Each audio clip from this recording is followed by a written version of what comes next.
Bienvenue sur DMG TV, les histoires mystiques. Tu es nouveau sur la page, n'oublie pas de t'abonner, de laisser un commentaire, de liker, de partager. Tu veux envoyer ton histoire, il y a un numéro à l'écran, c'est le plus 237 655 81 90 17. Envoie ton histoire par WhatsApp, par note vocale et on va jouer ici sur YouTube. On poste 10 histoires tous les jours sur YouTube à 12h00. La chaîne YouTube c'est DMG TV. On va écouter aujourd'hui 10 histoires mystiques. Je vais vous demander s'il vous plaît de me dire d'où vous écoutez la vidéo en commentaire. Donc, partagez la vidéo, on ne sait jamais qui peut avoir besoin de cette vidéo, si ces conseils. Et si vous avez un message à passer à qui raconte une histoire, faites-le en commentaire en précisant les hashtags, c'est-à-dire que H3 pour dire histoire numéro 3, je pense que, histoire numéro 5, histoire numéro 6. Et aidez-nous aussi avec les titres en commentaire si vous pouvez. Donc, on va commencer avec la première histoire. Ok, première histoire. Bonjour DMG et à tous ceux qui nous suivent. Donc, l'histoire m'a été racontée par un ami très proche. C'est arrivé à son fiancé en fait. Sa fiancée qui est hospitalisée à Yaoundé actuellement. Donc, tout commence en 2022, lorsqu'elle a fini l'école normale. Tout, elle a été affectée, intégrée. Elle attendait juste les salaires, le rappel, quoi. Mais comme les femmes sont ce qu'elles sont, elle met la pression à son gars. Moi, je veux partir à Dubaï.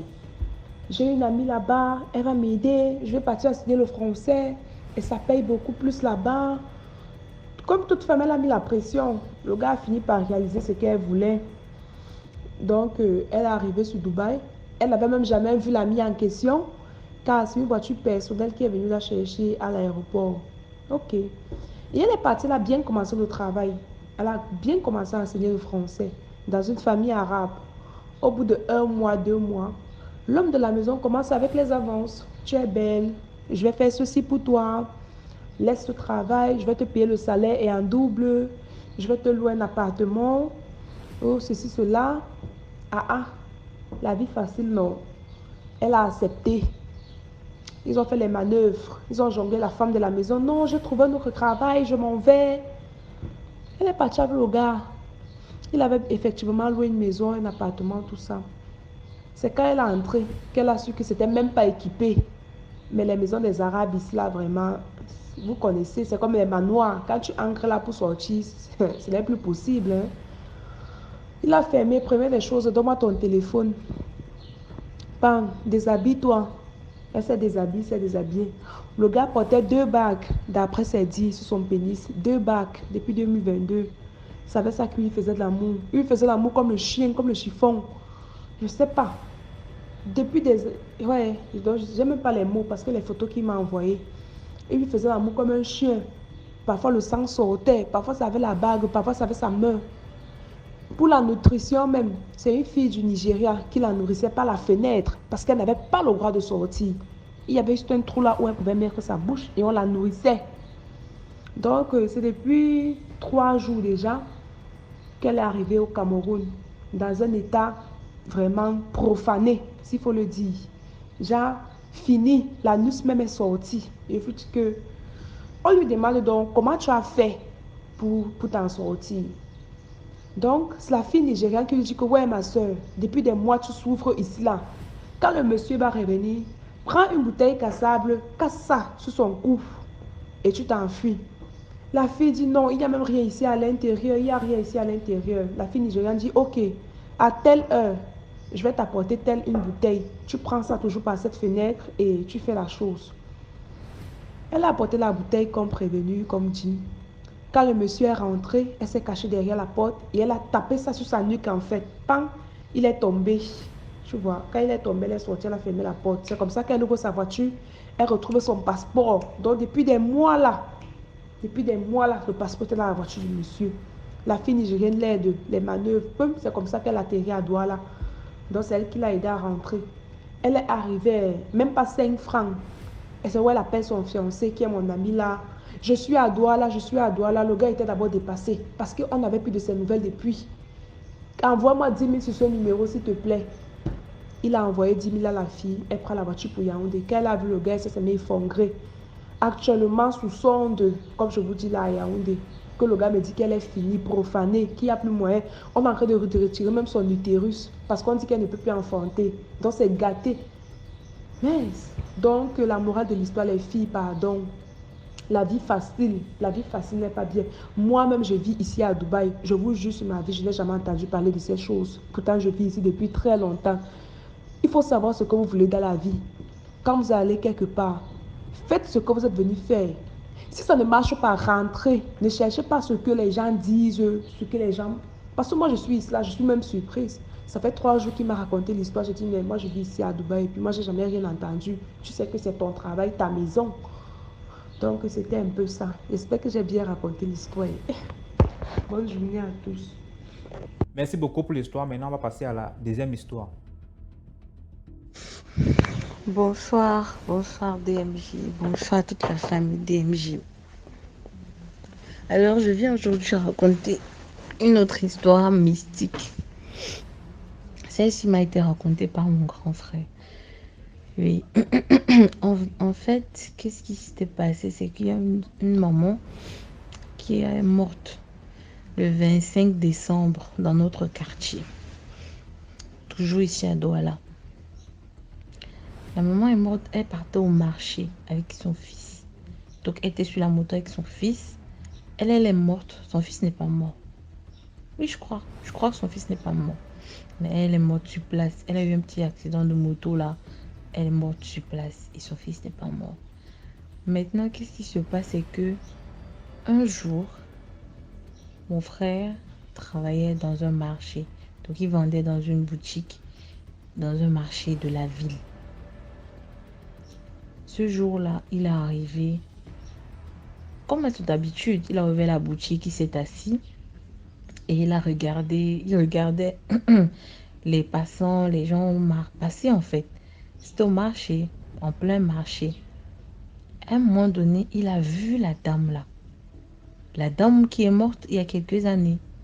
Ça fait peut-être 3 ans ou 2 ans qu'elle est morte, un 25 décembre. Il la voit passer. Il la voit bien, elle le regarde, elle le voit. Il dit, mais il n'arrive pas à se rappeler où il la connaît. Donc, sur le moment, il la voit bien, il sait qu'il la connaît, mais son cerveau bloque. Il dit, mais je connais la femme-ci. Il veut prononcer son nom. Il dit que, mais je connais la femme-ci. Il est en train de chercher dans sa tête qui est cette femme. Il n'arrive pas. Il est toujours assis, hein. La dame, elle est passée. À un moment donné, elle est repassée. Et quand elle repasse, les portes de son magasin, une porte était fermée et l'autre était ouverte. Donc c'était entrouvert. Je crois que c'était un jeudi ou les jeudis. Il y a un nettoyage dans les marchés et tout. Donc il n'avait pas complètement ouvert la porte. Lorsqu'elle est repassée, elle s'est arrêtée devant sa boutique à lui pour acheter quelque chose à la boutique à côté. Quand elle s'est arrêtée, elle a acheté la chose. Elle a salué mon frère du coup de la main. Donc elle a soulevé la main comme ça, le saluer. Un peu comme vous dites bye bye là, non? La main comme ça. Je sais que vous ne voyez pas, mais je veux que vous compreniez en fait. Elle l'a salué avec la main à distance, jusqu'à sourire. Il dit qu'elle était devenue belle. La maman là. C'était une jeune maman. Hein. Son premier fils n'est même pas mon égal. Son premier fils doit avoir un truc comme 20 ans. Une jeune maman. Ah, mon frère dit, ah, elle me salue. Quand elle le salue, elle se tourne, elle part. À l'instant, son nom est venu directement dans sa tête. Il a dit, ah, c'est elle. Et il est sorti courir pour voir. Elle n'était plus là. Elle avait disparu. Elle avait disparu. Le jour-là, il est rentré, il nous a raconté ça comme ça. Le gars était glacé. Elle avait disparu. Je dis, ah, c'est comme ça, oh. Jusqu'à elle vient faire le marché. Et elle part dans un marché qui est loin de notre quartier parce que c'est loin. C'est à un taxi. Donc c'est en ville. Nous, on n'est pas en ville. Mais il a dit, oh. Donc elle bloquait son cerveau comme ça parce que si il se rappelait à l'instant, elle est partie lui parler. Vu que c'est une revenante. Elle a bloqué son cerveau pour que son nom ne vienne pas directement. Donc tout le temps là, qu'elle était là, en train d'acheter des trucs dans la boutique à côté, Il ne faisait que réfléchir que, mais le nom de la maman, c'est quoi encore? Le nom de la maman, c'est quoi encore? Et à l'instant qu'elle elle a salué, elle est partie. C'est venu directement. Il a couru pour aller regarder, elle n'était plus là. Elle avait disparu. Ah! Les revenants là, non, ils sont partout. J'ai dit, la maman, elle était au quartier, je la connais bien. Je connais même sa nièce. Sa nièce, c'est ma copine. On a fréquenté ensemble. Elle est morte comme ça. Un 25 décembre, le matin, elle partait au marché. C'est le marché de la fête. Ah, les gars, la morale de l'histoire, c'est quoi? Je sais même pas. Mais c'est une histoire mystique, frère. Parce que, moi, ça va me traumatiser. Voir quelqu'un qui était mort comme ça, de vrai. Moi, j'entendais seulement, je n'avais jamais vu. J'ai même toujours jamais vu, mais mon frère, c'est mon frère, même père, même mère, donc il me raconte, c'est comme si j'avais vu.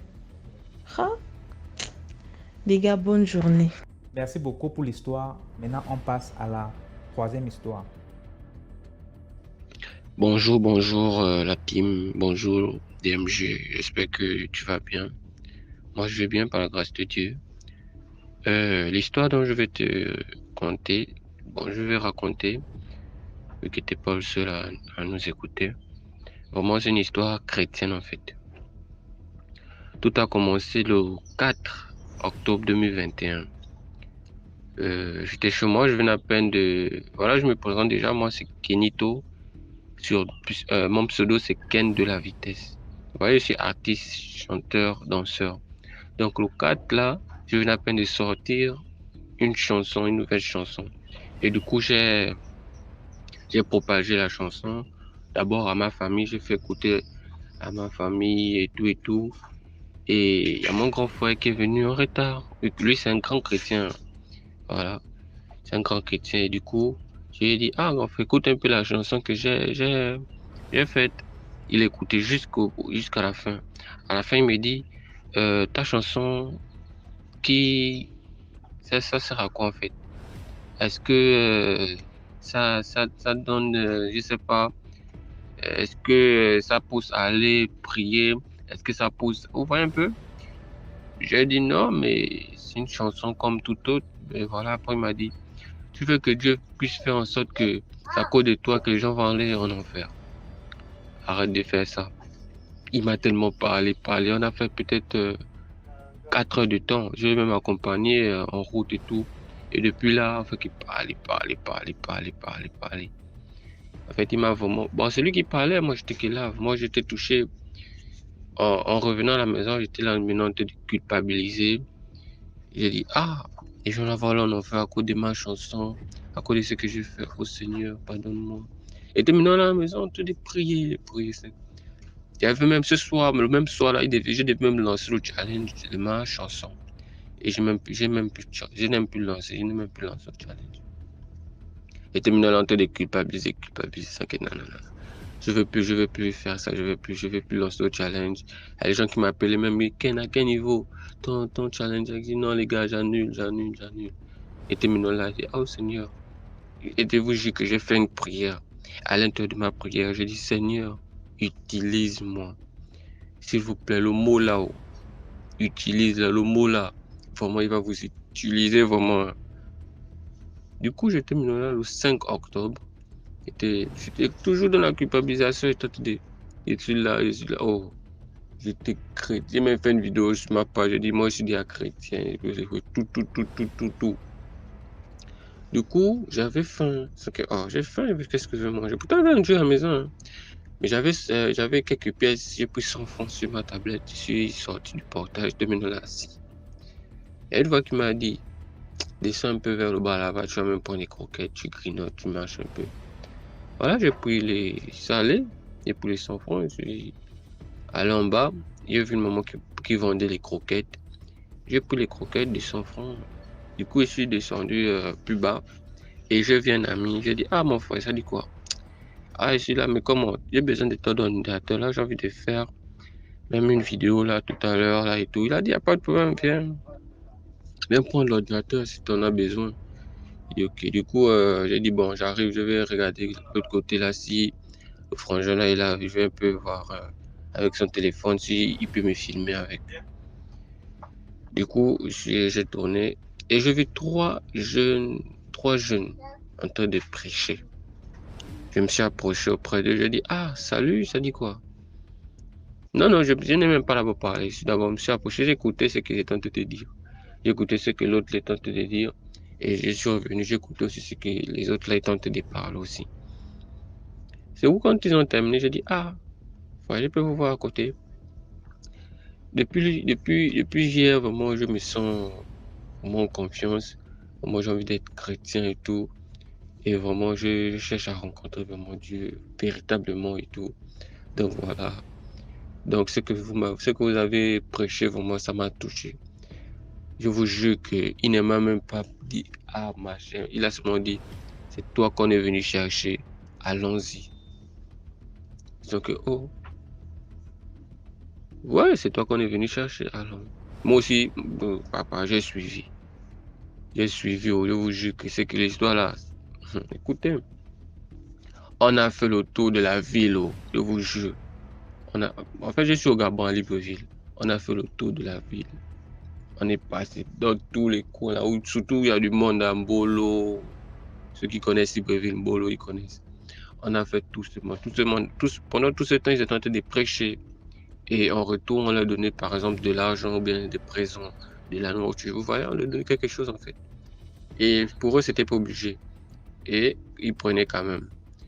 Jusqu'à où j'ai dit, attends, vous voyez l'heure, moi je dois retourner. Et où ils ont dit, non, celui qu'on va aller te faire, on va te montrer, c'est Dieu, il va tout te donner. L'argent ne nous manque pas. Donc, ton taxi, t'inquiète. J'étais rassuré, ils sont que, ok, allons-y. Vu que j'ai ma chambre seule, voilà quoi, j'ai ma chambre dehors, je ne vis plus avec les parents, du coup, je peux rentrer à n'importe quelle heure. J'ai dit, ok, d'accord, allons-y. Bah, on est parti. On a pris le taxi dans les PK 15, je crois. PK 15, on est arrivé. Non, avant d'arriver au PK 15, on est d'abord allé à la démocratie, tout ça là. Après, on est allé, bref, on est allé dans un quartier là. Si ils m'ont dit, attends-nous là. Ils sont allés chercher, je sais pas qui. J'étais maintenant là aussi avec un de leurs. C'est où un de leurs me dit, attends, qui es-tu pour venir voir mon père? Ne sais-tu pas que si mon père me dit de te couper le cou, je vais te couper le cou? J'étais là que, oh, mon frère, c'est arrivé là-bas. Moi, je vous ai dit, je suis devenu chrétien, toi, tu me racontes des choses de couper le cou. Je t'en garde vraiment que j'avais peur. Oh, j'avais vraiment peur. Je t'en garde. Vu que j'ai pratiqué, sans que lui là, s'il joue dessus, ça s'enroule là, quoi. Ça s'enroule. Celui m'a dit, bon, voilà, s'il me dit, bon, lui là, il n'est pas de notre, coupe-le le cou. Moi, je te coupe le cou. Hein. C'est où j'ai stressé, j'étais allé pisser. Je me suis levé, je suis allé pisser. Il dit non, t'inquiète. Moi, je suis pas là pour je sais pas quoi que ce soit, mais je suis là parce que je vous ai suivi, que voilà, je vais devenir chrétien et tout. Mais moi-même, le Rwanda, que je suis maintenant là avec vous, on fait qu'il marche, je sais pas quoi. Vous allez me faire rencontrer quelqu'un, bah j'attends. C'est où je viens, monsieur, venir habillé différemment. Vous voyez, à l'époque de Jésus, là, non, quand Jésus s'habillait, là, voilà, pareil. Avec un grand sourire, il vient, il me dit, ça va? Il dit, oui, je vais bien, et vous? Il dit, oui, je vais bien. Alors, c'est toi qui veux me voir? Il dit, ouais. Et moi, je t'ai perdu. Vraiment, je t'ai perdu. J'ai dit, attends, oui. Il dit, ah, ok. Assieds-toi. Je me suis assis. Et du coup, il me dit, je suis Jésus. Je suis revenu ici au Gabon, dans un pays que vous ignorez. Je suis là pour la dernière œuvre. C'est passé depuis 2021. Franchement, j'ai même oublié quelques détails. Vous voyez, j'étais traumatisé à cette époque-là. Bref, revenons. Je suis revenu au Gabon, mais je ne m'appelle plus Jésus. Je m'appelle déjà Sion, le Dieu Tout-Puissant. Du coup, quand tu as rencontré Dieu, tu es mort. Donc, oh, tu es Jésus.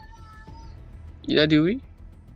Du coup, tu vas rester dorénavant ici avec nous. Et je vais t'amener au sanctuaire pour passer même 2 semaines. Et ensuite, je devais te relâcher. Tu iras dire à ta famille, au peuple, à tes amis que je suis revenu. Car je n'ai ni beauté, ni éclat pour hâter les regards, tout ça, là, un truc comme ça. Ça fait longtemps, je vous jure. Et où j'ai dit, ah, et quand il parlait, j'avais confiance en lui. Vous voyez, automatiquement comme ça. C'est pas s'il me manipulait, mais franchement, j'avais confiance. Il a dit, bon, tu vas dormir là, vu qu'il s'est fait tard. Le lendemain, on va aller te déposer au sanctuaire. Il dit, Seigneur, où est-ce que je suis? Qu'est-ce qui se passe là? Avec la confiance, j'ai pris un peu de courage. J'ai dit, non, je suis désolé, je peux pas rester. Franchement, je ne peux pas rester là. Et il a dit, ok, c'est pas aussi facile, il est obligé. Vas-y, prends ton taxi, tu peux repartir. Et en partant, les 2 gars là étaient en train de me mettre les choses dans la tête. Je faisais tout pour ne pas les écouter, mais il y a une voix au fond de moi qui a dit, oh, j'ai oublié le mot là, Seigneur. Où veux-tu aller? Ne sais-tu pas que celui qui... Oh, j'ai oublié les mots. En tout cas, le mot, la parole m'a fait en sorte que je puisse revenir.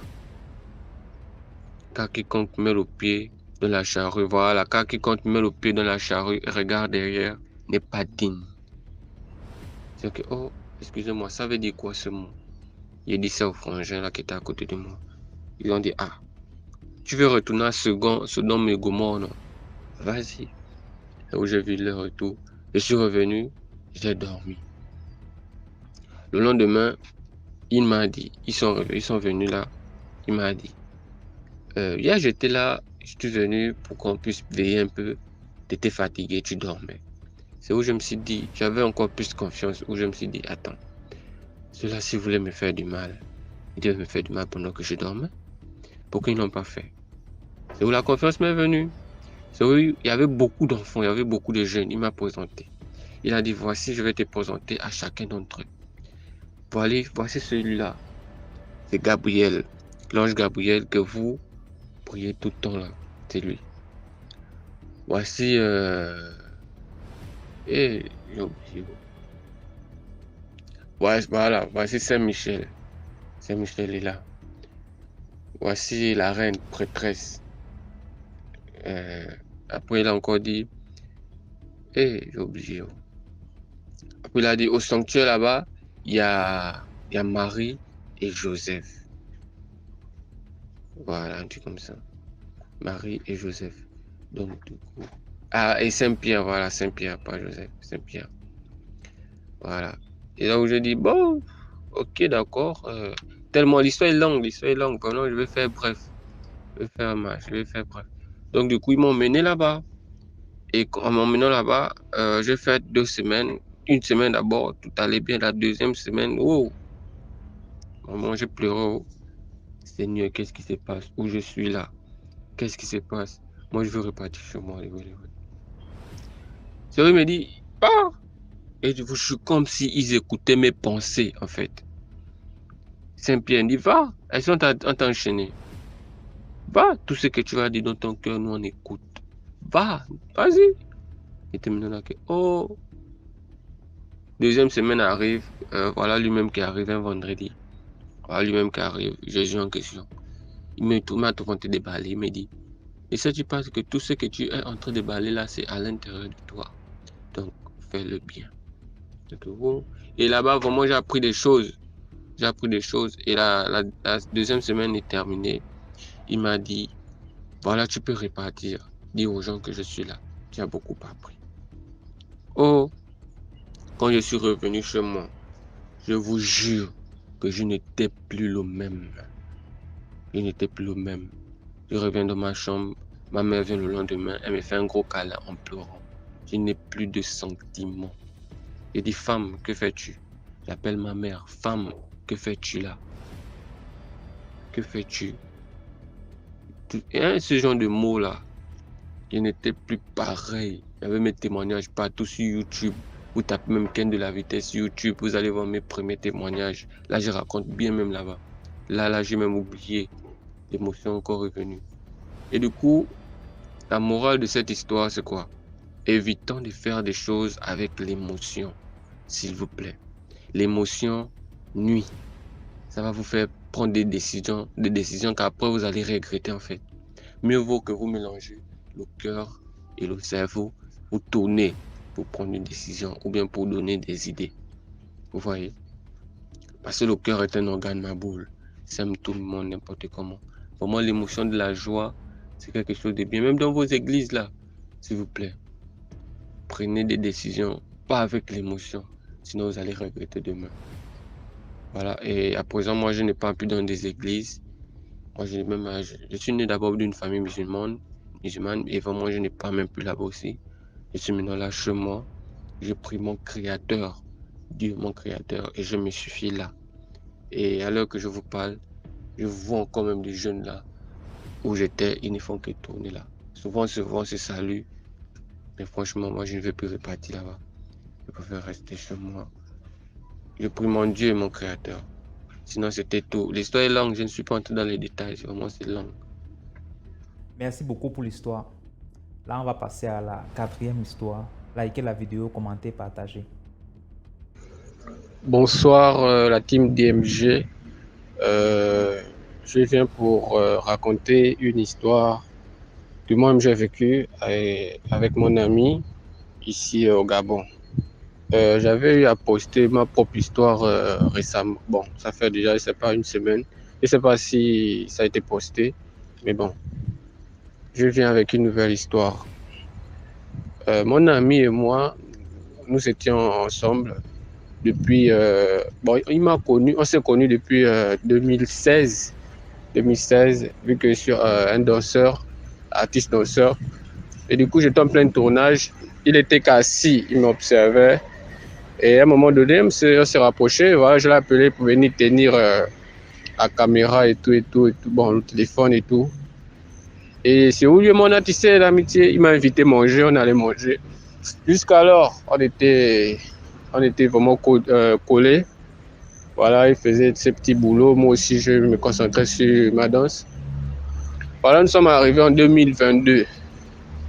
En 2022, c'est quelqu'un de très fort. Hein.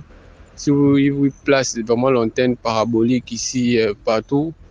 Bon, et si vous voulez aussi vendre vraiment des choses, il était meilleur pour ça.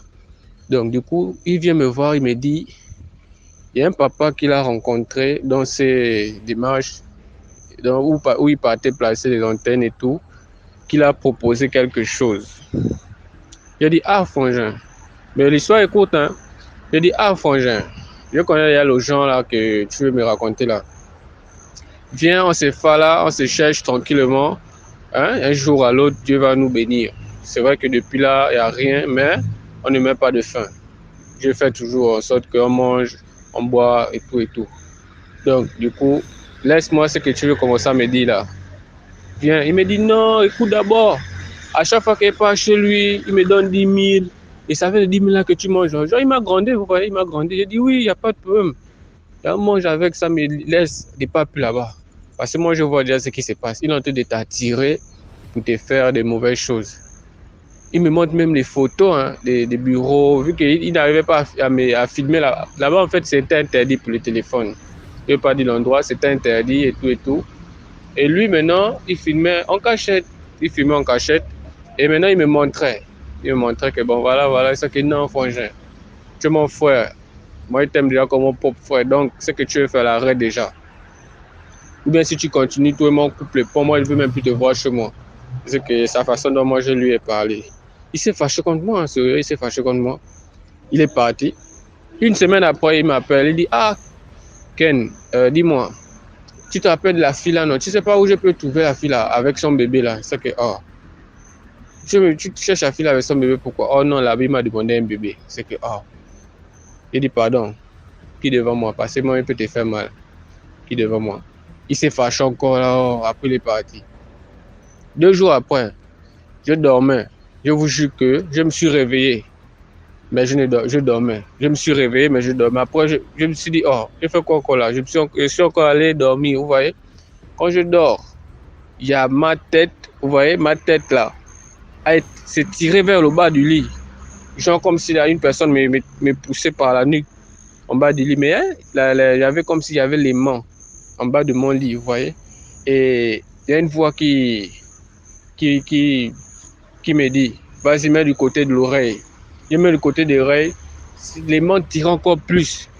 Il y avait comme si c'était les mains en fait. Et la voix me disait, je vais te proposer quelque chose, la célébrité ou la richesse. Donc tu dois choisir. Et pour avoir tout ce que tu veux, tu dois me donner ton âme. Je vous jure que c'est ça. C'est que, oh, qu'est-ce qui se passe là? C'est quoi c'est ça? Oh, report, Ken. Il y avait le nom, il y avait... En fait, il avait un nom, mais j'ai oublié. Dieu merci. Donc du coup, c'était comme les mots en fait, comme si c'était un téléphone qui me tirait, vous voyez, comme si je disais allô, vous voyez un peu, non, c'est un peu ça. Dans la voix, il faisait que dit ça. Soit je te donne la célébrité, soit je te donne la richesse en échange de ton âme. Que dis-tu? En fait, il a beaucoup parlé. À la fin, je me suis dit non, je retire la tête. Après, à un moment donné, quand je vais dormir, paf, ça me tire encore. Ça me tire encore. Et du coup, après, j'ai dit non. Après, j'ai dit Seigneur, qu'est-ce qui se passe? Quand j'ai dit Seigneur, qu'est-ce qui se passe? Je suis sorti de là. Le matin, je me réveille. Je pars au boulot. Quand je rentre, il y a sa copine qui m'appelle. Sa copine là qu'il a rencontrée à la plage devant moi. Voilà. Tout ça, en fait, c'est mon frère. C'était mon frère. Il marche ensemble. Sa copine m'appelle, me dit, ah, ton frère là-bas, ça ne va pas chez lui là-bas. Il paraît qu'il devient fou là-bas. Non, mais j'ai quitté le boulot. J'ai dit au patron, à ma patronne que bon, là, excusez-moi, c'est vraiment. Qu'est-ce que j'ai dit?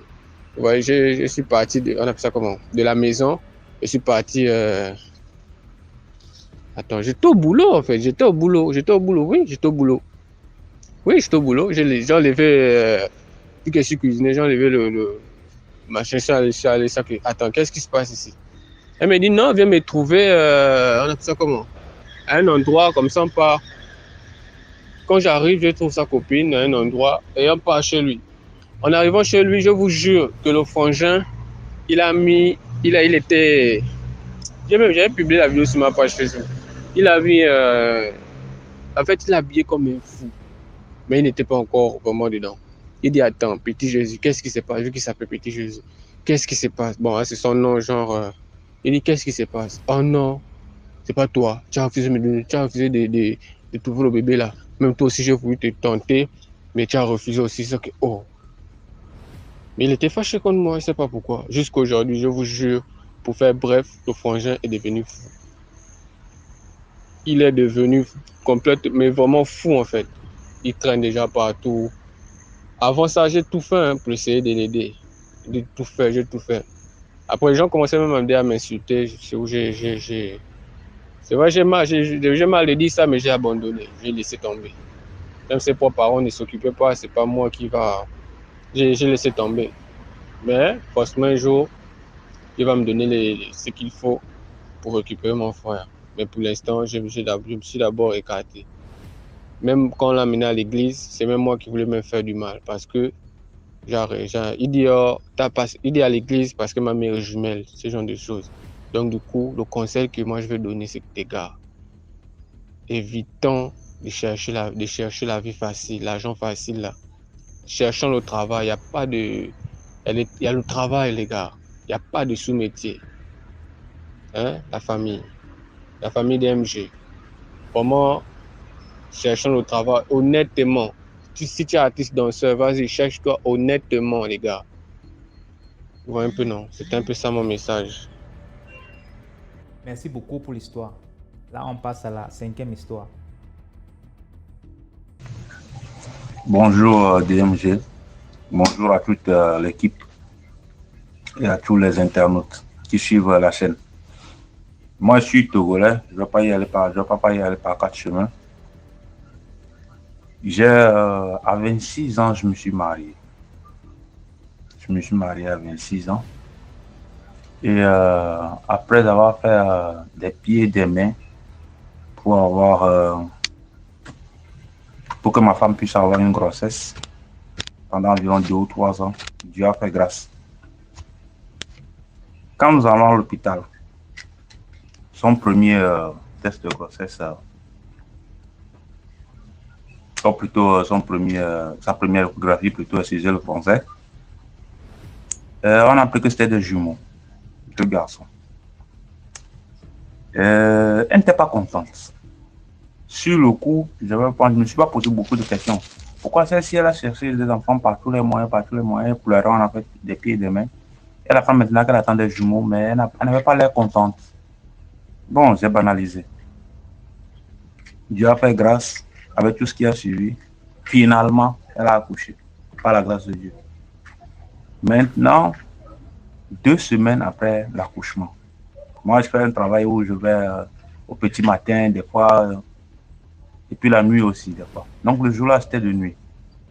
J'étais au boulot. Il y a ma grand-soeur qui était venue rester chez nous pour l'aider. Ouais, parce qu'il y avait l'enfant de ma grand-soeur avec nous. Vu qu'elle avait ses 2 enfants aussi, maintenant. Donc, la grand-soeur est revenue pour l'aider un instant. Donc, ma grand-soeur m'appelle. Vers 2 heures du matin. Moi, j'étais au boulot, je suis en train de travailler. Et elle me dit que depuis quelques instants, les enfants sont en train de pleurer. Et elle est rentrée dans la chambre pour voir pourquoi depuis que les enfants sont en train de pleurer, ils continuent toujours pas à pleurer. Et il voit la dame qui est debout. Elle voit plutôt la dame qui est debout. Debout avec un enfant dans la main. Et elle ne parlait pas, elle ne faisait rien. L'autre enfant était dans le berceau, il pleurait. L'autre était dans la main, il pleurait aussi. Mais la dame était debout, elle ne faisait rien. Elle ne parlait pas, elle ne faisait aucun geste. Elle était juste comme ça, la bouche béante. Et le gars là, je dis, c'est vrai, il dit oui. Il dit, ok, appelle le voisin. Donne-lui la clé de la voiture. Il va vous amener à l'hôpital. Puisque la grande soeur ne conduisait pas. Il va vous amener à l'hôpital. Mais je dis, appelle sa maman aussi. Sa maman n'a qu'à venir. C'est environ 2 heures du matin. J'appelle un de mes autres amis. Je dis, à la maison, c'est chaud. Il faut aller. Je suis au boulot, je ne sais pas comment faire. Va là-bas voir ce qui se passe. L'ami aussi, 2 heures du matin, il prend sa moto, part. Il va. Et vers les 6 heures du matin, en revenant, je vois ma voiture garée dans un hôpital. On m'a dit que c'est là-bas qu'ils étaient. Je suis allé, je vois personne. Mais je vois la voiture. Et je demande, on dit que non, que le cas était trop grave, on l'a envoyé dans une autre clinique. Je dis, ok, je veux prendre la voiture ne démarre pas. J'appelle le gars qui en a donné la clé, mon voisin, qui devait les conduire. Il dit que quand il venait, la voiture a pris feu en route. La voiture a pris feu.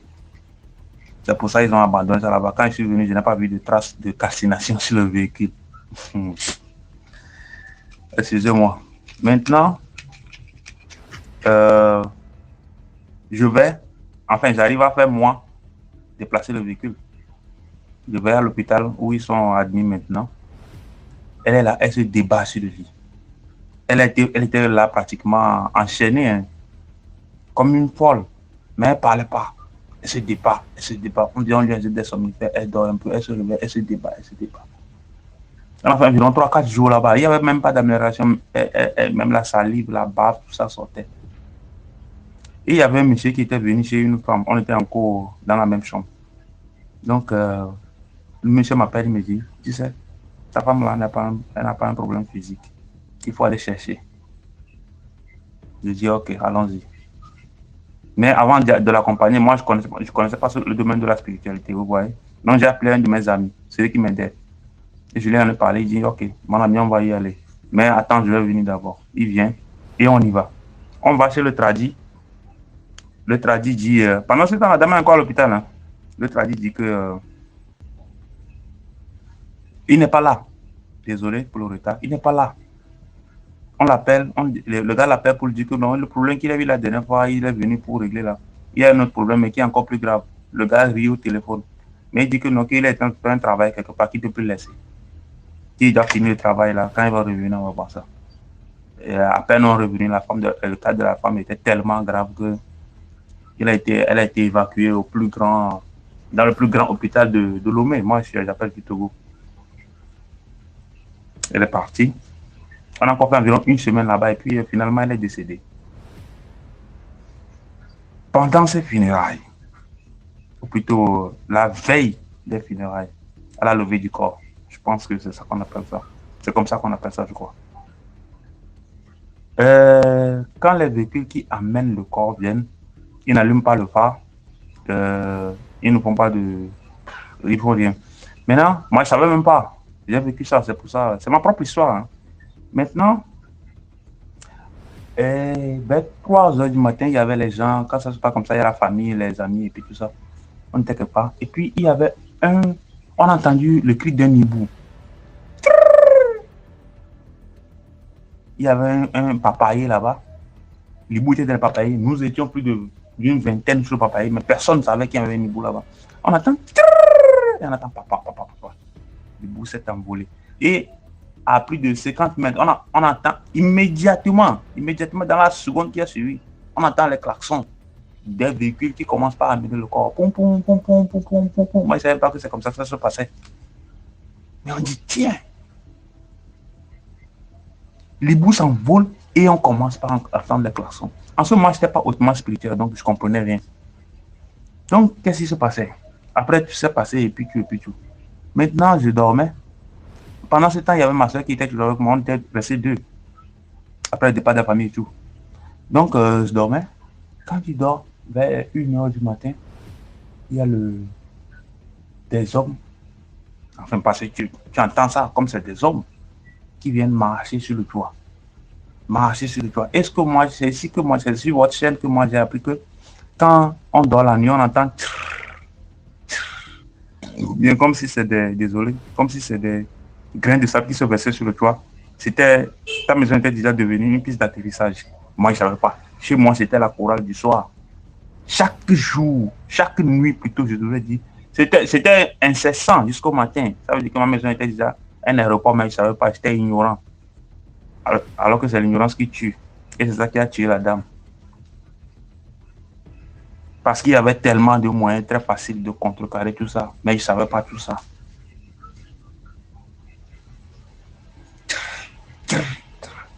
Et j'appelle ma soeur, mon ami. Et on entend les gens marcher, hein, comme si le toit allait s'effondrer. Marcher sur le toit. Et j'appelle ma soeur. Attends. Je l'appelle doucement. Écoute. Et elle commence à prier. C'est l'église qu'elle connaît. Elle commence à prier. Moi aussi, je commence à prier. De la manière dont je peux. Et à un certain moment, on n'entendait plus les pluies. Et tant bien que mal, on essayait de dormir. Le lendemain, on recommence pas encore pas entendre encore les pas d'hommes, de personnes plutôt sur le toit. Je l'appelle encore, elle se réveille, on commence encore pas prier, Jésus et puis tout. Et puis, ça s'est encore calmé. Le troisième jour que ça s'est passé, j'ai dit non. Quand je passe avec mon véhicule, il y a quelqu'un qui vend les plantes sur la route pour chasser les sorciers d'Iti. Et je lui ai dit, je me suis arrêté à côté de lui, j'étais dans mon véhicule. Et je lui demande, je lui dis, ces plantes-là, et puis tes écorces là, ça sert à quoi? Excusez-moi, le truc est en train de faire 9 minutes, mais excusez-moi, je vais raconter. Si c'est bon, vous postez. Si c'est pas bon, pas de problème. Tes plantes là, ça sert à quoi? Il dit, ça sert à chasser les sorciers. Il dit, si tu prends la tige là, tu mets ça sur le toit, les sorciers ne vont plus venir sur ton toit la nuit. Il dit que les sorciers sont en train de me gêner. Il dit, ah bon, toi, les sorciers sont en train de te gêner? Ben, c'est quelqu'un à qui je donnais de l'argent même sans raison. Il dit, les sorciers sont en train de gêner, toi? Il dit, non, prends. Il me donne des tiges et des écorces. On appelle ça, je ne connais pas le nom scientifique. Donc, des fruits plutôt. Et je prends les deux. Il dit, quand tu vas à la maison le soir, cette tige-là, mets ça sur ton toit.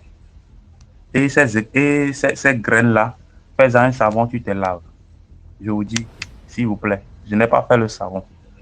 La tige là, quand je suis parti, j'ai déposé la tige là sur le toit. Plus jamais je n'ai plus entendu quelqu'un marcher sur le toit. Plus jamais je n'ai plus entendu un hibou crier dans cette maison. Dites ce que vous voulez. Même moi, j'ai été à l'église, j'ai fait ce qu'il fallait faire. Madame aussi, c'était une pieuse. s'il vous plaît. Mais ce que moi, j'ai compris dans la spiritualité africaine, ça fait que la spiritualité, vraiment, c'est quelque chose. Un rien. Le gars, il m'a donné ça. Il m'a pas pris l'argent. Il y a beaucoup de choses qui s'en sont suivies. Mais l'audio va déjà 10 minutes. Sachez seulement que ce qu'on dit ici, c'est vrai. Quand vous entendez les trucs sur le toit, la nuit, bon, pas les bruits des hiboux forcément, mais comme si c'est le sable qu'on versait. C'est le danger. Il faut déjà commencer par réfléchir. Si vous priez Dieu, mais vous continuez, si vous priez plutôt Jésus, mais vous continuez toujours pas à entendre ça, sachez que vous n'êtes pas en train de le prier de la bonne manière, ou bien il faut appeler Dieu d'une autre manière. Et moi, quand je l'ai appelé d'une autre manière, jusqu'au jour d'aujourd'hui, il continue pas à me répondre, il ne me laisse jamais tomber. C'était ma petite histoire. Si vous trouvez qu'elle est intéressante, vous pouvez la poster. Si vous trouvez qu'elle n'est pas intéressante, ah ben, je me serais trompé alors. Bonne soirée à tout le monde. Vous likez, vous partagez. Et puis, on se retrouve dans les commentaires pour la suite. Merci. Merci beaucoup pour l'histoire. On va passer à la 6e histoire. Likez, commentez, partagez. Merci pour la force en commentaire. Bonjour DMJ, bonjour à toute la famille DMJ TV. Moi c'est Kessi, je suis centrafricain et je suis Tefab depuis la Turquie.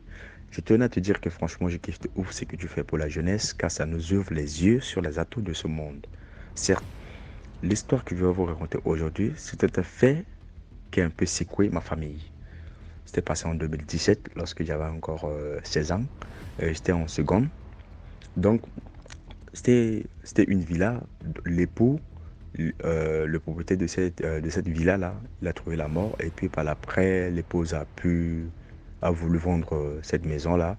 C'était comme ça, mon père en a profité pour acheter comme notre maison était en construction. Voilà, on en a besoin.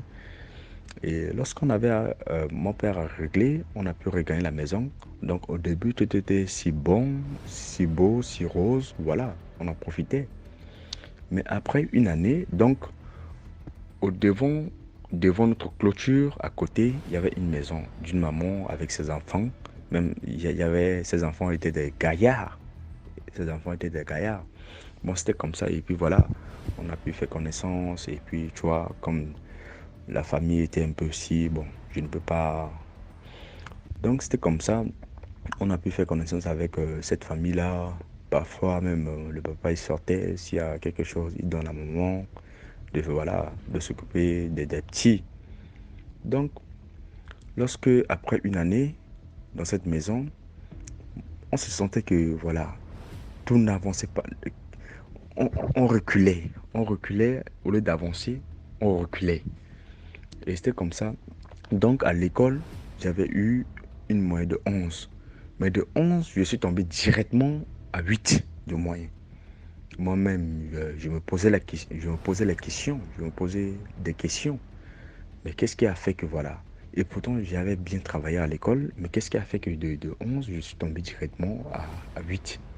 C'était comme ça, j'ai demandé à mon père, comme il y avait un internat dans notre pays, lycée évangélique des Frères de Yaloké. S'il y a des Centrafricains ici, j'en suis sûr que ils vont reconnaître ce lycée-là. Donc moi, j'étais parti là-bas, comme c'était un lycée évangélique dont on enseignait la parole de Dieu.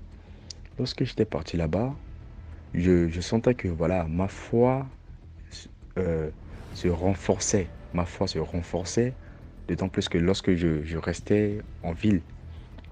Donc, chez nous là-bas, dans cet internat, le congé de Noël, on nous donnait des vacances pour revenir au sein de notre famille. Donc, c'était un congé de Noël comme ça. On nous avait donné les vacances. Lorsque je suis revenu, je suis arrivé, j'étais vraiment fatigué le soir. Donc, lorsqu'on a quitté le matin pour là-bas, pour la ville, notre véhicule a eu une panne. Donc, par l'après, c'était le père d'un ami qui était venu nous chercher. Donc, on a pu arriver vers 21h comme ça, au centre-ville. Donc, tout le monde a pu regagner sa famille. Et c'était comme ça, mon père était parti me chercher. Donc, arrivé à la maison, j'étais vraiment fatigué. Tout ce que j'ai pu à faire, c'est de manger et d'aller me coucher, tu vois. Donc je me suis lavé et puis voilà, par après j'ai mangé, j'étais vraiment fatigué, j'ai pas pris le temps, j'ai pas eu vraiment le temps de prier. Je me suis couché. Donc il faut savoir que mon petit frère c'est quelqu'un que moi et lui on est vraiment collés. Mon petit frère et moi, on est quelqu'un, on est des... Donc après moi il y avait ma petite sœur et après ma petite sœur c'était mon petit frère. Donc moi et mon petit frère on est vraiment voilà. Donc à chaque fois, parfois que je viens, je pars, soit parfois même lorsque je suis à la capitale, ça arrive que il peut venir dormir dans ma chambre la nuit. Voilà. Donc, lorsque j'étais arrivé, le petit frère m'avait demandé de venir, euh, de venir dormir à côté de moi. J'ai dit oui. Bon, voilà. On a dormi. Arrivé vers les, les 2 heures du matin comme ça, j'ai fait un rêve. J'ai fait un rêve dont moi j'étais à l'intérieur. J'étais à l'intérieur de la clôture. C'était mon petit frère là. Mon petit frère qui dormait à côté de moi. Donc lui, il était dehors. Il jouait. Donc il y avait un chat qui passait. Et le petit frère a pris un caillou. Il a visé le chat. Et par après, lorsque le chat était parti, donc le chat était le chat de la maman là, qui était devant nous là. Lorsque le chat était parti là-bas, bon, je ne sais pas. La maman a pris une chicotte pour venir frapper mon petit frère. Donc apparemment le chat a trouvé une blessure et puis le chat était sur le point de mourir. La maman a pris une chicotte pour venir frapper mon petit frère. Donc lorsque j'étais à l'intérieur, quelque chose m'avait dit, c'était dans le rêve, c'est dans le rêve comme ça. Quelque chose m'a dit de sortir vite. Lorsque je sors, je vois la maman porter le chat et avec la chicotte là à la main pour venir frapper mon petit frère. Donc, lorsque je suis sorti, je me suis interposé et dit à la maman que c'est pas normal. Vous êtes une maman. S'il y a quelque chose, si un enfant fait quelque chose qui n'est pas normal, il y a des parents. Vous attendez le soir. Vous attendez le soir, vous prenez l'animal, vous venez avec l'animal et vous exposez le problème. Mais c'est pas ça que vous allez prendre une chicotte sans que les parents sont là et vous voulez frapper l'enfant. J'ai dit non.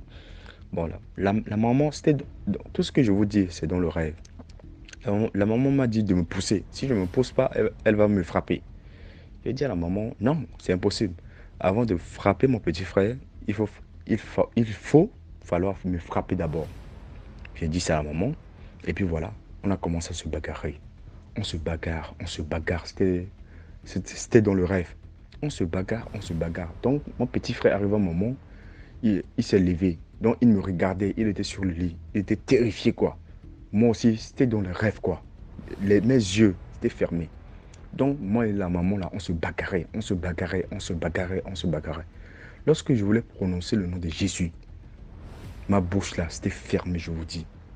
Ma bouche était fermée. Je vais prononcer le nom de Jésus. Ça ne sort pas, ça ne sort pas, ça ne sort pas. Arrivé à un moment, donc j'ai vu en moi une lumière qui est venue. Et la lumière me dit, mais pourquoi tu es bête? Tu ne peux pas prononcer le nom de Jésus là, avec effet. Lorsque la lumière me dit comme ça, je voulais prononcer Jésus. Le mot Jésus maintenant, ça vient. Lorsque le mot Jésus, j'ai sursauté du lit. Lorsque je me suis réveillé, mon petit frère était là. Il était au coin du lit. Il était terrifié. Il m'a posé la question de savoir qu'est-ce qu'il y a. J'ai dit non. Mets-toi à genoux, on prie. On a prié. Je vous dis, on a dormi. Le lendemain matin, et puis voilà. J'ai essayé d'expliquer ça à la femme de mon père. Comme notre mère avec mon père, ils se sont séparés depuis. J'ai expliqué ça à la femme de mon père, à notre marâtre. Il nous a dit de prier beaucoup et puis voilà, on a prié dans la maison. Le soir, arrivé le soir, je vous dis, même heure, le lendemain, arrivé le soir, même heure, même rêve. J'ai fait le même rêve.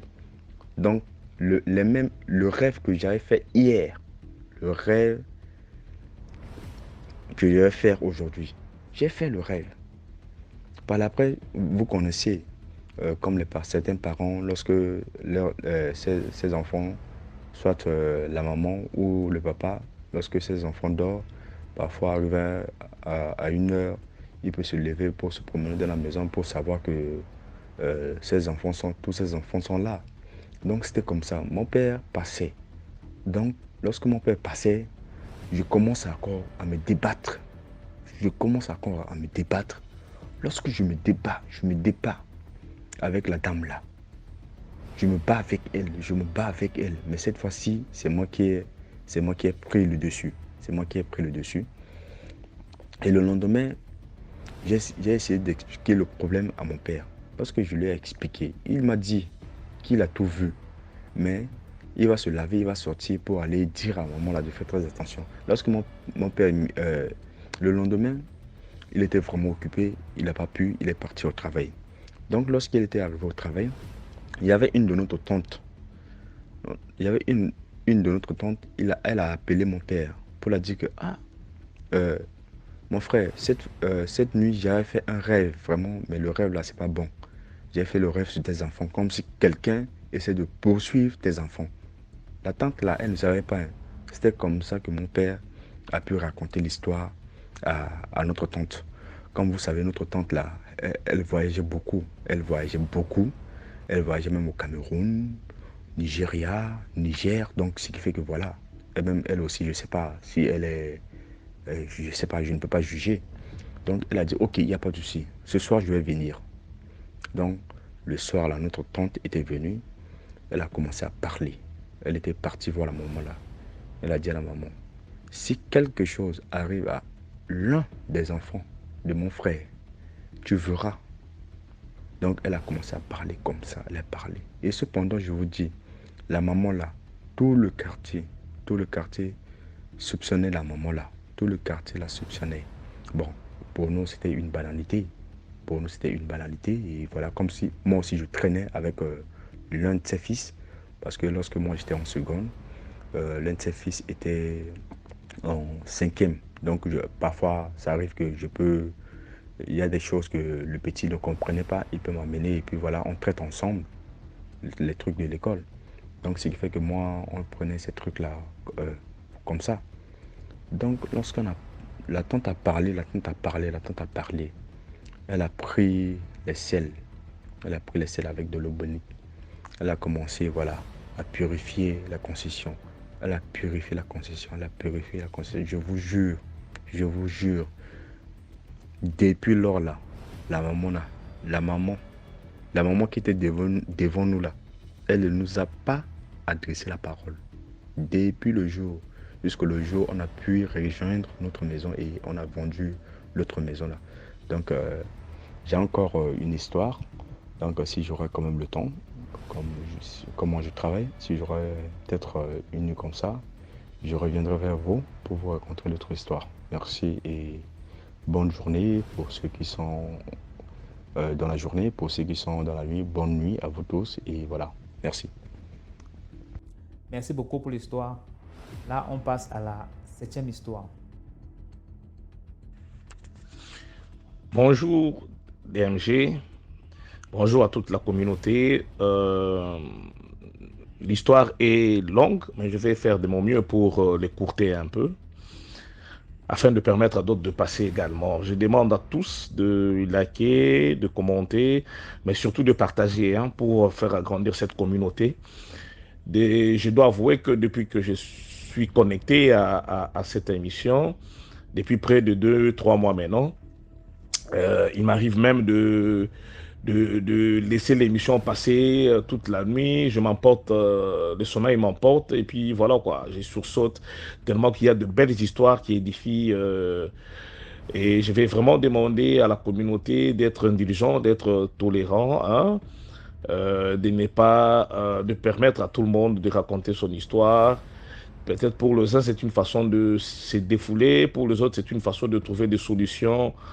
Et donc, ça ne sert à rien d'être très poignant lorsqu'on critique, lorsqu'on commente, quoi. Voilà. Alors, mon histoire remonte un peu longtemps. J'ai eu un ami. C'est une histoire qui est récente, qui vient de se dérouler il y a 2-3 semaines, malheureusement pour moi. Mais elle concerne un ami très proche très très proche, avec qui on a commencé l'école primaire, secondaire et tout. On a évolué, nous avons fait la faculté de médecine ensemble à l'université de Kinshasa, au Congo, pour ceux qui connaissent. Alors, lorsque nous avons terminé nos études, mon ami s'est résolu en 2004, nous sommes devenus médecins, il s'est résolu d'aller se rechercher en Afrique du Sud. Heureusement pour lui, les choses se sont bien déroulées. Il a eu un très bon poste dans un hôpital de l'État en Afrique du Sud, ce qui n'est pas facile hein, pour les amis qui savent comment ça se passe. Les évaluations en Afrique du Sud, il faut connaître la langue et tout. Nous sommes francophones, là-bas il faut connaître l'anglais. Et tout ça, ça prend quand même du temps pour exceller et prendre son élan dans notre profession. Bref, pendant que nous étions à l'université, l'ami était fiancé. Quand il arrive en Afrique du Sud, il fait venir sa fiancée. Et malheureusement, sa fiancée n'a fait qu'un mois avec l'ami. Elle a présenté des crises psychiatriques. Des crises psychiatriques qui ont évolué comme ça pendant un moment. Au finish, les familles ont beaucoup interprété hein, ces crises au point où elles se sont résolues, les familles, elles se sont résolues de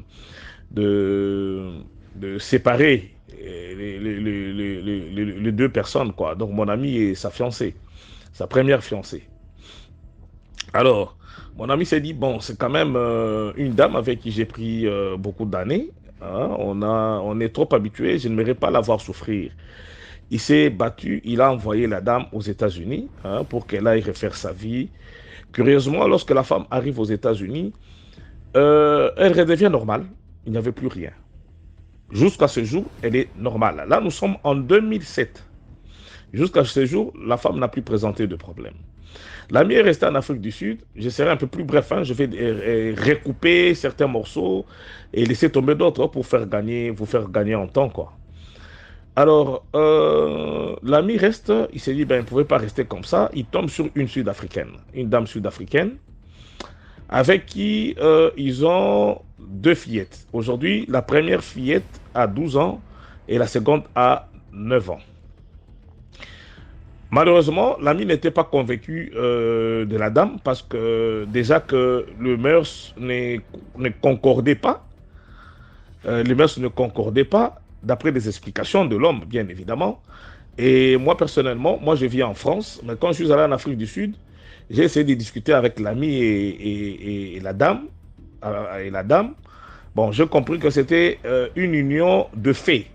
Une union de fait. Donc, ce n'étaient pas des gens qui étaient prédisposés à évoluer ensemble.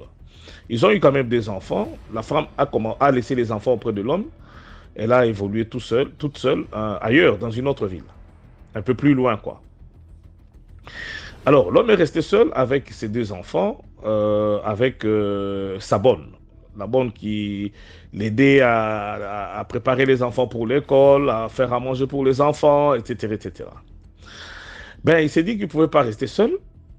Il s'est résolu de prendre une fiancée, de s'engager dans une relation qui pourrait l'amener à un mariage. Parce que, voyez-vous que là, nous sommes autour de 50 ans maintenant. Donc, du coup, c'est pas intéressant de continuer à rester tout seul.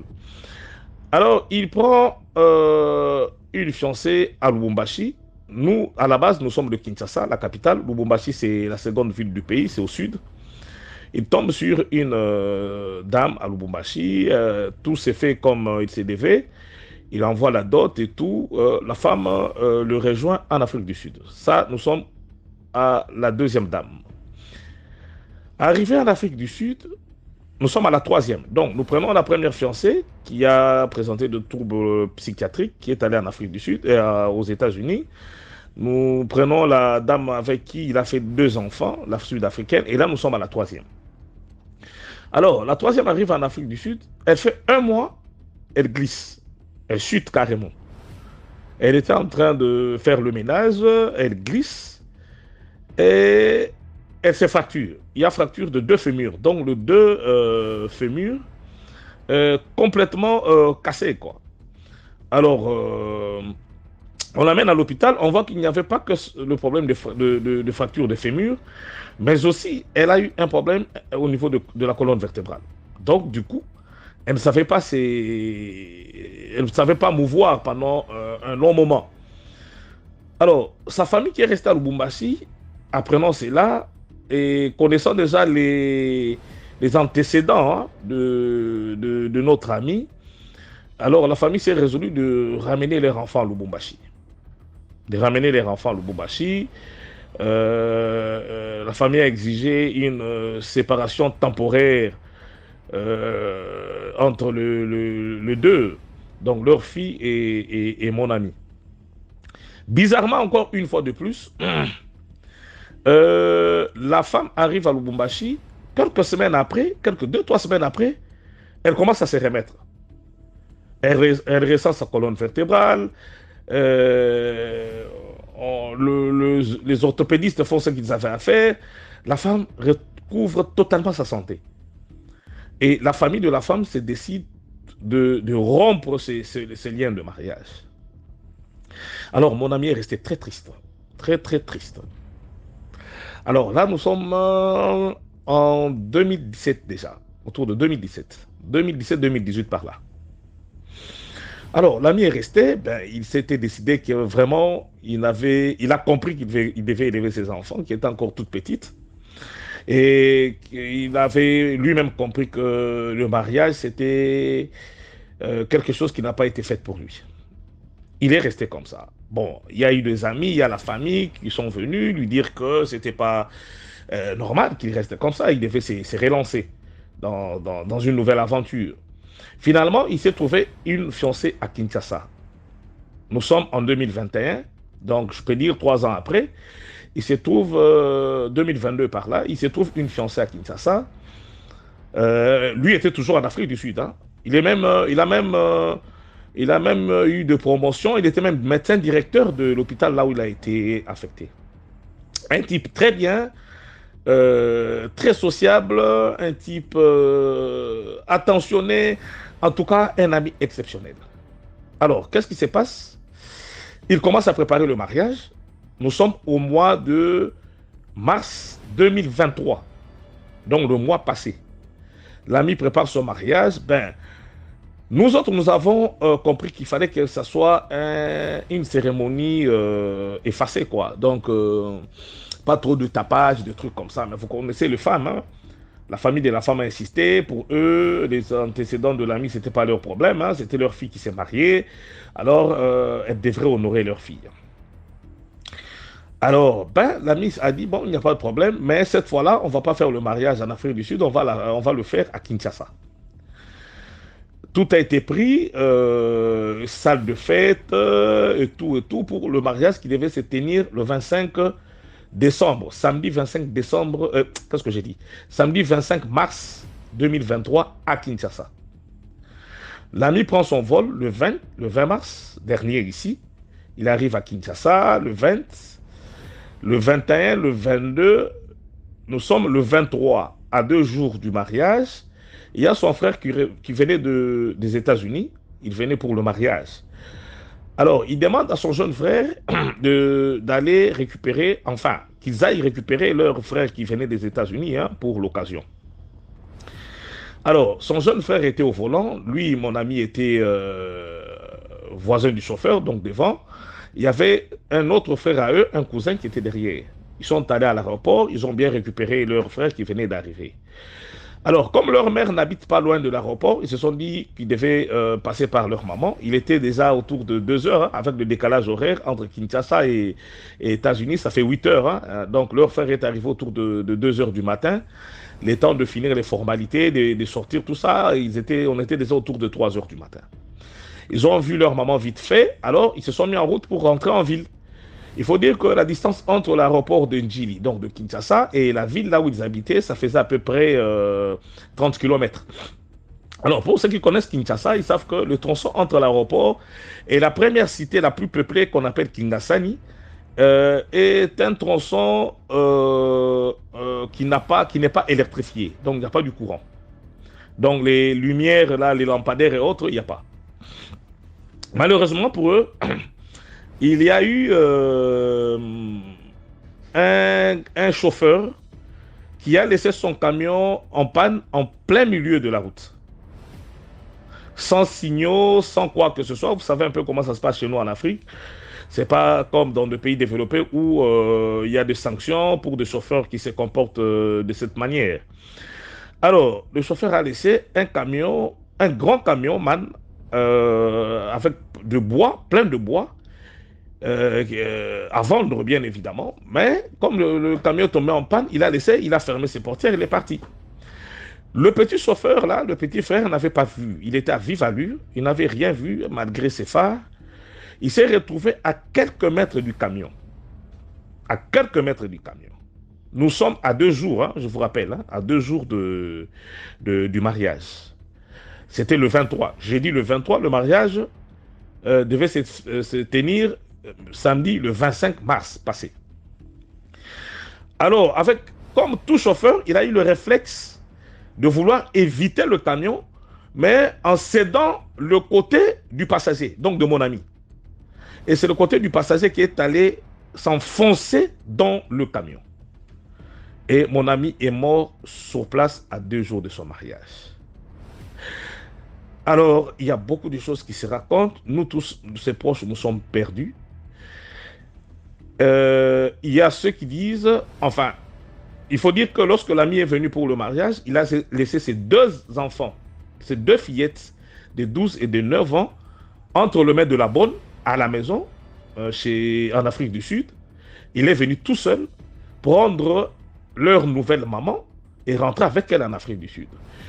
Il paraîtrait, d'après ceux qui sont en Afrique du Sud, les collègues qui sont là, que la grand-mère de la fille, de la Zoulou, donc la maman de ces 2 fillettes, était passée pour dire qu'elle a appris que l'ami est parti dans son pays prendre une nouvelle femme.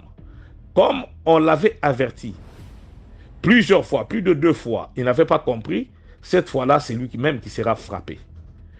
Malheureusement, on nous a appris, donc c'est un discours indirect, on ne sait pas le confirmer, mais il y a beaucoup de mystères tout autour de la mort de cet ami qui, je viens de vous expliquer en détail ce qui s'est passé durant toute sa vie.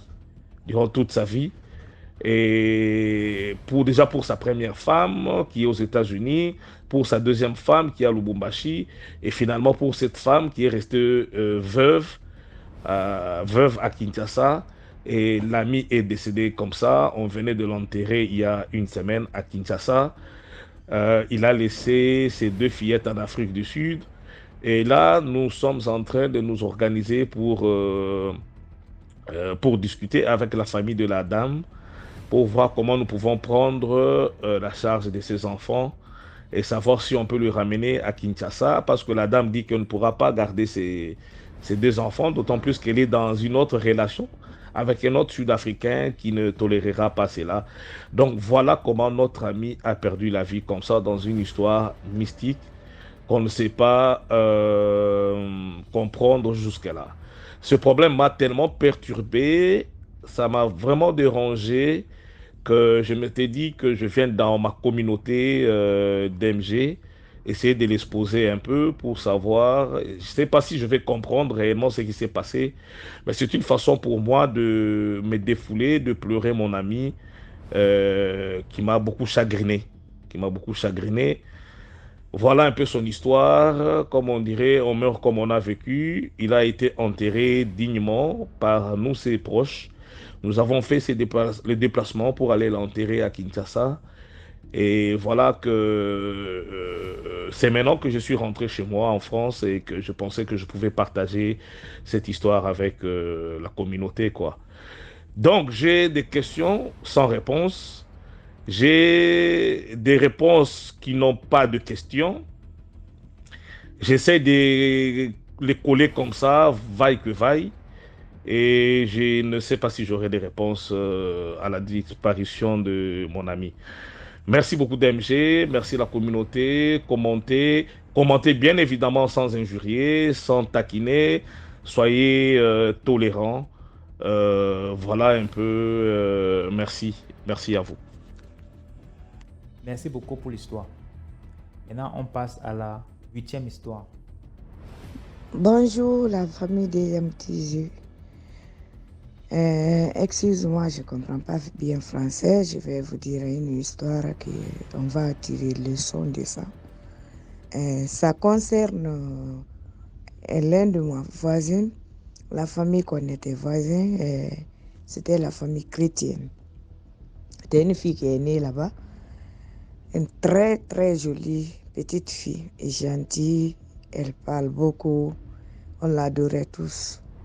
Mais ce qui était bizarre, personne ne savait que la petite, elle était sorcière, chef de la sorcellerie.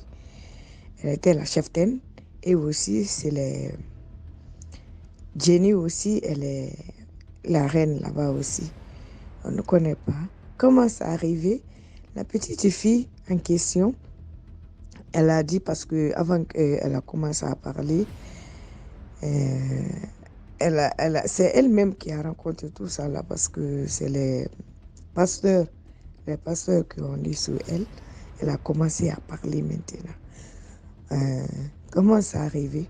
Un jour, elle descendait à la rivière, à la petite rivière au village là, au Marigot, je sais pas, ça dépend.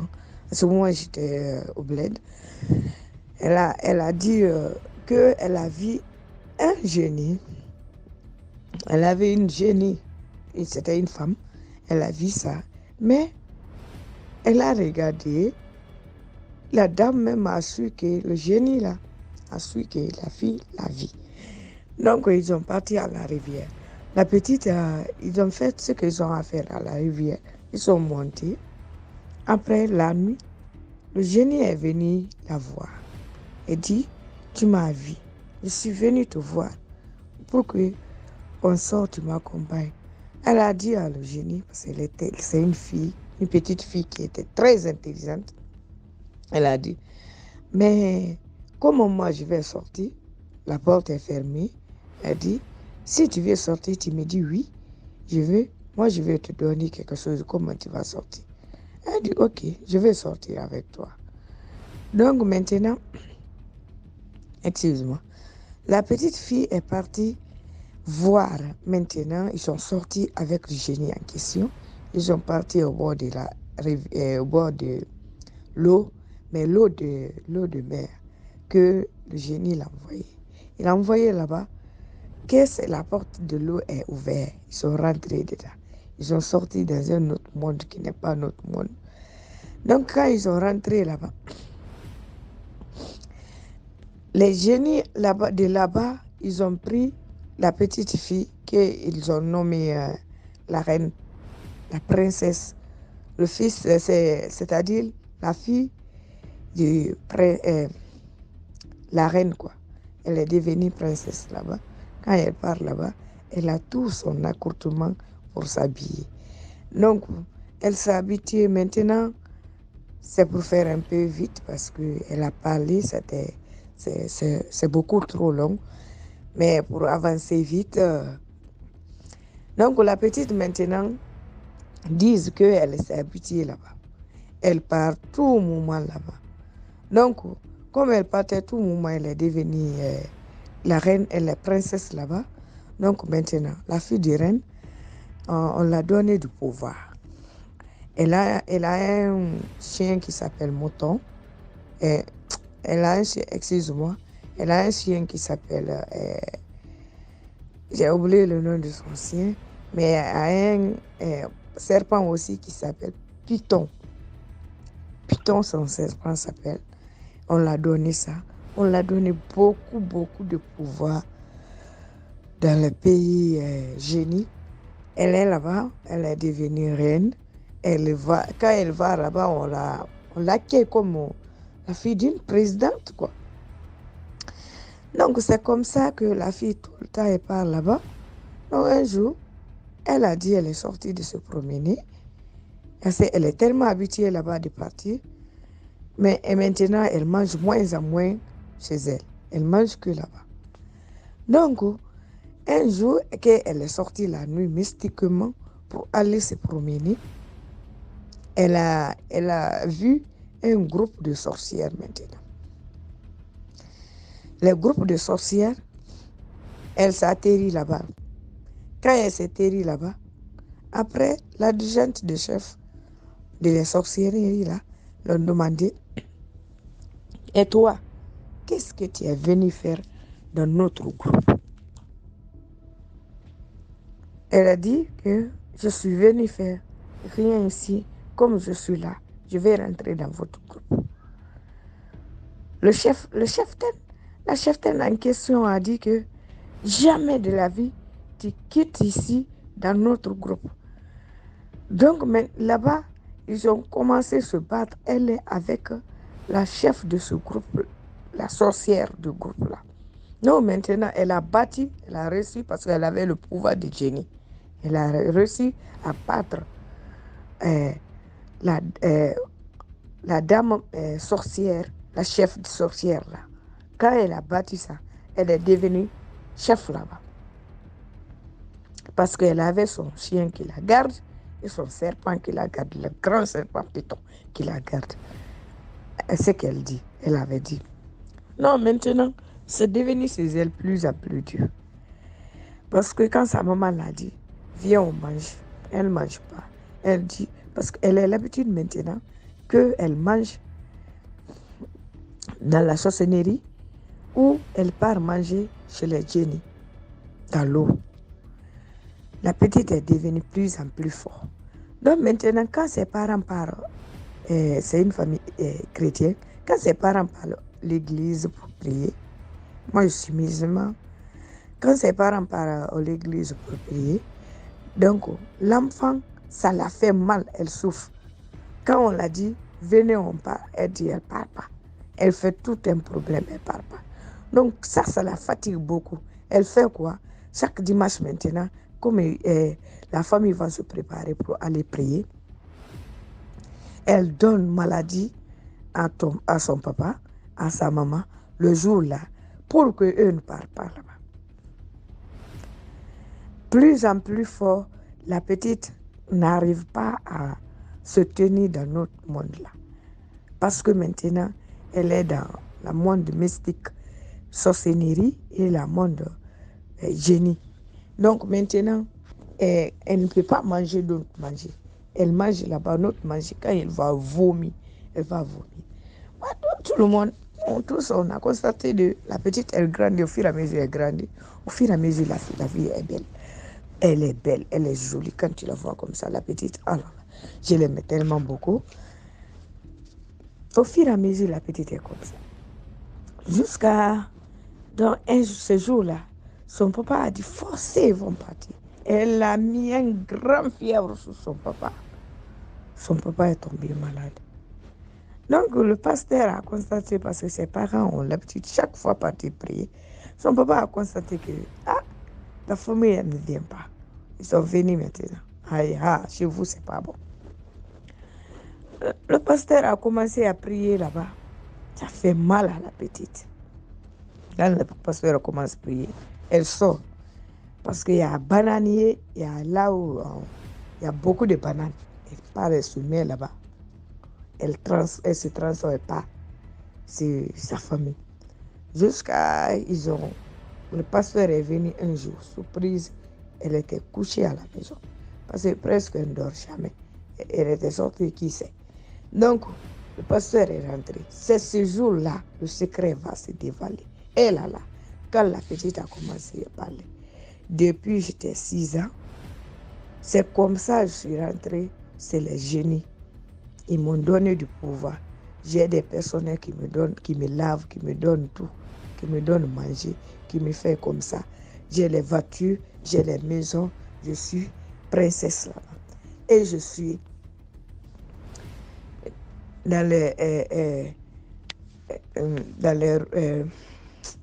je suis princesse dans le royaume génie et dans le monde mystique, je suis chef là-bas aussi. Elle a dit combien de personnes la petite a dit ils ont mangé. que c'est pourquoi elle n'arrive pas à manger, elle n'arrive pas à tenir. C'est lui qui a mis maladie sur son papa pour que son papa et sa maman ne puissent partir à l'église pour prier parce que si elle part à l'église pour prier, ça l'a fait mal à elle que jusqu'à elle n'arrive même pas. Elle n'arrivait pas à rester tranquille tant qu'eux sont là-bas à l'église. Elle, ça ne va pas. Donc, c'était ma petite histoire. Donc, la morale, je n'ai pas l'idée pour la morale, mais chacun peut prendre son idée dedans pour la morale. Parce que même si quelqu'un la frappe, la petite, elle te donne la maladie. Elle a tout dit ça. Elle avait le pouvoir de guérir. Elle avait le pouvoir de te donner malade. Elle était petite. La petite était tellement forte. Merci beaucoup pour l'histoire. Là, on passe à la 9e histoire. Bonjour DMG. J'espère que vous allez bien. Bonjour la famille DMG TV. Je vous demande, s'il vous plaît, de liker, commenter, partager. Parce que ce que nous racontons ici, vraiment, c'est pour sensibiliser. Et voilà, donc, ce que je vais raconter aujourd'hui, c'est ce que moi-même j'ai vécu. Ok, ça se passe à Douala dans, je crois, les années 2017. Oui, les années 2017, dans un quartier de Douala, on va dire comme ça. Qu'est-ce qui se passe? À l'époque, je sortais avec un gars, j'étais très jeune, hein, donc vraiment l'adolescence, puberté, tout ça. Je sortais avec un gars, mon aîné de quelques années. Voilà, il habitait dans ce quartier-là, donc des fois, je partais lui rendre visite les week-ends, puisque j'étais encore au secondaire. J'étais encore au lycée. Alors, un jour, je crois que c'était un samedi matin, et je suis quittée de chez moi très tôt. Je me suis rendue chez lui. Parce que vraiment des jours, c'était en classe d'examen. Je crois qu'il y avait des jours, les samedis où j'avais classe, mais je déjouais. Donc je partais lui rendre visite. Alors ce jour-là, je suis arrivée chez lui et je me suis rendu compte que j'avais faim. Je lui ai demandé que je veux manger. Il m'a dit ok, repartons au carrefour. Parce que pour arriver chez lui, la moto va te laisser au carrefour. Puis tu vas continuer à pied, c'est pas loin. Donc on est reparti au carrefour parce que c'est là-bas qu'on vendait beaucoup de choses. Donc on est reparti, j'ai acheté mon pain avec mon argent parce que le mec il n'avait pas de monnaie. Je crois que j'avais dépensé un truc comme 500 ou 600. À l'époque, hein, genre, tu as peut-être 17 ans ou 16 ans. Dans ton argent est vraiment spécial. Donc j'achète mon pain et puis on est en train de marcher en route. Ce sont des quartiers, je ne sais pas comment je vais vous expliquer. Ce sont des quartiers où c'est goudronné. Et puis on marchait du côté gauche de la route. Moi j'étais à côté de la Rigole. Donc les quartiers vraiment cintrés de la ville là. Je ne veux pas dire le nom du quartier, mais c'est en ville. Comme on dit en ville, la ville de Douala, donc en ville. Je marchais là comme ça. Lui il était du côté de la route. Genre comme le gars te protège et tout. On marche, on est en train de discuter. J'arrête mon pain dans ma main gauche et sa main dans la main droite. Donc j'arrêtais sa main. On marche comme ça. Arrivé à un endroit, pas loin de chez lui. Genre on est vraiment à côté de chez lui. Il voit une voisine de loin. Elle venait vers nous. Donc il est en train de discuter avec elle à distance. Moi je suis en train de marcher. Donc il voit pas ce qui se passe de mon côté. Sauf que de mon côté, il y a la rigole. Les grandes rigoles là. Genre quelqu'un peut entrer dedans. Si quelqu'un tombe mal, il va se blesser là. Il y avait une grand-mère dans la rigole. Si vous connaissez Douala, les grands-mères côtiers là. Comme elles sont mingili. Elles sont vieilles, mingili, minces et sèches là. Courtes. Elle était dans la rigole, s'il te plaît. Mince. Je marche comme ça. J'ai même pas remarqué, hein. Mais du coup, quand on arrive à côté d'elle, la grand-mère là, elle était dans la rigole, debout dans la rigole. Elle a sauté. J'ai dit, elle a sauté, attrapé mon plastique de pain comme ça là, avec sa main et lâché après. Moi, je suis sautée, j'ai dit, ok, c'est quoi ça? Le mec, il n'a même pas vu. Hein. J'ai dit, c'est quoi ça? Je vois, elle me regarde, elle sourit. Je dis, bonjour grand-mère. Genre dans l'étonnement, non? Je dis, c'est quoi ça? Je la vois et puis je dis bonjour grand-mère. Avec un léger sourire de gêne, genre, mais qu'est-ce qu'elle vient de faire? Mais que la grand-mère, elle a attrapé mon père avec sa main comme ça, elle l'a lâché. Comme si elle voulait arracher, mais après elle a lâché. Combien on était déjà à côté de sa maison, je regarde, j'ai dit non, non, non, non, non. Moi, je suis en train de flex dans ma tête que, mais qu'est-ce qui vient de se passer? Lui, il est en causer avec sa voisine à distance qui est en train d'arriver. Et je crois qu'il était même déjà à côté de nous, genre, on s'est dit bonjour, et puis on est entré dans la maison, parce que c'était vraiment à côté de sa maison déjà. On entre dans la maison, je lui dis que, gars, tu as même vu ce qui vient de se passer? Il me dit non. Je lui dis que, tu n'as pas vu la grand-mère là? Il me dit, quelle grand-mère? Je dis, il y a une grand-mère. Là, dans la rigole, elle était debout dans la rigole, vraiment vieille, mince coute comme ça, sèche. Les grands-mères doigts là, les bassas là, non. C'est pas pour insulter les doigts et les bassas, mais c'est comme ça qu'elles sont. Pardon. Jesus. Je lui ai donné le plastique de pain. Je lui ai dit, va jeter le pain ici dans les toilettes. Je dis dans les toilettes. Je sentais que si je mangeais le pain là, quelque chose n'allait pas donner. Et je lui explique maintenant que voilà, elle a attrapé, puis elle a lâché. Il me dit, hé, la grand-mère là. Non, non, non, non, non, c'est pas normal. Et il vivait encore en famille, donc il a aussi raconté ça à sa grand-mère, lui, parce qu'il vivait avec sa grand-mère, ses soeurs et tout, sa tante, tout ça. Et quand il dit comme ça, sa grand-mère, oh, bon, bon. Et elle aussi se fâche que, mais comment elle peut faire les choses comme ça? Pourquoi elle attrape le pain de l'enfant là? Donc elle se fâche contre la grand-mère là. Et tout. Moi, j'ai dit, gars, tout ce que je sais, c'est que je ne peux pas manger le pain, là. Il allait jeter mon pain, ça m'a fait mal. J'ai dit, jette pas dans la poubelle, jette ça dans les toilettes. Le genre que quelqu'un ne va même pas se perdre pour faire l'erreur de goûter à ça. Jette que dans les toilettes. Et il allait jeter. C'est là que sa petite soeur m'appelle à côté. Sa petite soeur avait même déjà accouché et tout. Elle me dit, la grand-mère, là, quand j'étais enceinte, elle m'a fait quelque chose. Je suis restée comme ça, j'étais assise. La grand-mère est venue s'asseoir en face de moi. Quand elle s'assoit en face de moi comme ça, elle me fixe. Elle me fixe, elle me fixe. Après, elle ne se lèvait pas. Que le palu qui m'a pris le jour là. Le palu. Et vous connaissez que les femmes enceintes ne doivent pas avoir le palu. Parce que quand tu chauffes, l'enfant dedans chauffe. Ça va faire la température, l'enfant va augmenter, il peut mourir. Tu peux faire un enfant mort-né.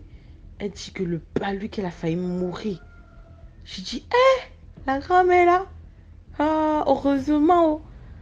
Et je te jure, j'ai jeté le pain là. En sortant, elle n'était plus là. Elle n'était plus dans la rigole. Maintenant, quelques années après, parce qu'après, on s'était séparés avec le gars. J'étais jeune. On s'était séparés, je suis allée à l'université, j'ai changé de ville et tout. Quand j'étais revenue, on s'était un peu revus. Je posais les questions, comment va-t-elle et tout. Parce que c'était quand mon gars, on avait fait, je crois, 2 ans ensemble. Il me dit que, la grand-mère a été morte. J'ai dit, ah bon? Il me dit, oui, la grand-mère a été morte. J'ai dit, ah, c'est sûr qu'elle voulait liquider, que ça n'a pas donné. Oh, papa, je te jure. Donc, vraiment, si quelqu'un pouvait...